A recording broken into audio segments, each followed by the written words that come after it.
પોરબંદરમાં સરકારી ક્વાર્ટર ખાલી કરાવાયા। એસીસી કોલોનીમાં ગેરકાયદેસર કબજો કરનારાઓ સામે તંત્રની કાર્યવાહી। છેલ્લા 2 દિવસથી પ્રાંત અધિકારી અને મામલતદાર સહિતના ઉચ્ચ અધિકારીના માર્ગદર્શન હેઠળ 8 ક્વાર્ટરને ખાલી કરાવવામાં આવ્યા છે। કબજેદારોનો સામાન જપ્ત કરવામાં આવ્યો।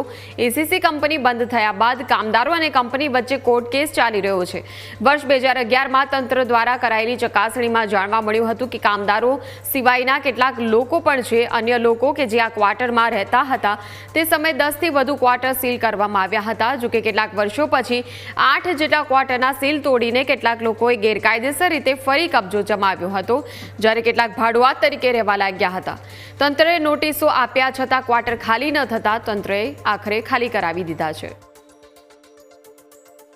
એસીસી ગ્રાઉન્ડમાં જે ક્વાર્ટર હતા જેને ખાલી કરાવવા માટે હુકમ કરવામાં આવ્યો હતો અને જે ખાલી કરી અને સરકારી તાળા મારવાના થાય છે, જેમાં 2 ગઈકાલે ખાલી જેને માલ સામાન અગાઉ કાઢી લેવામાં આવેલ હતો, એકના ગઈકાલે કાઢવામાં આવ્યો, એકના આજે કાઢવામાં આવ્યો છે અને 4 ક્વાર્ટરમાં ભાડુઆત રહે છે જેને 3 દિવસની શોર્ટ મુદત આપી અને તેને સમજૂત કરી અને ખાલી કરાવવામાં આવશે।